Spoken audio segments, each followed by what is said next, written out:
And subscribe हमारी video को जरूर। अब आप सुनिए, अब मैं आपको एक ऐसा फैक्ट बताने वाली हूं जिससे आपके रोंगटे खड़े हो जाएंगे।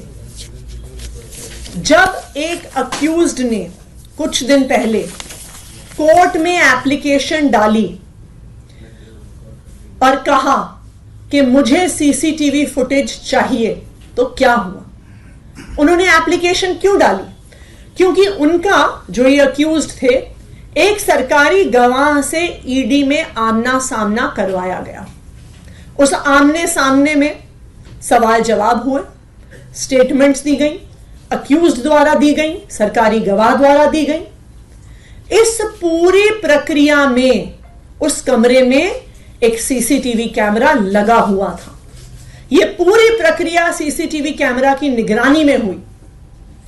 लेकिन जब वो स्टेटमेंट कोर्ट में जमा कराई गई तो अक्यूज्ड ने देखा कि जो बात कमरे के अंदर हुई थी और जो बात कागज पर आई है वो दोनों अलग अलग हैं। और इसीलिए इस केस के उस अक्यूज्ड ने सीसीटीवी फुटेज के लिए एप्लीकेशन डाली।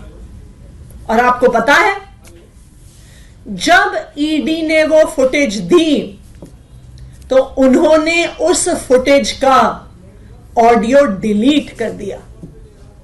सिर्फ वीडियो फुटेज दी गई, ऑडियो फुटेज डिलीट कर दी गई और सारा एविडेंस कि वास्तविक तौर पे उस कमरे में क्या बात हुई थी, उस सारे एविडेंस को ईडी द्वारा डिलीट कर दिया गया है।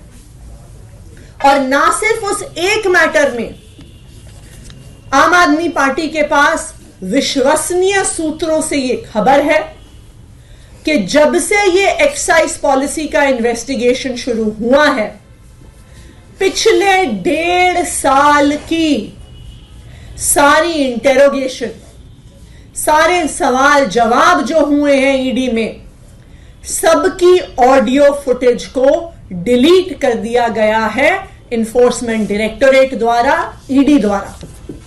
ये क्या दिखाता है कि जो एक तो रिकवरी नहीं हुई, सबूत नहीं मिला, और जो स्टेटमेंट्स थी, जो एकमात्र आधार थी ईडी के केस का, वो सारी स्टेटमेंट्स भी फर्जी हैं। क्योंकि अगर स्टेटमेंट फर्जी नहीं होती तो आपको ऑडियो डिलीट करने की क्या जरूरत थी?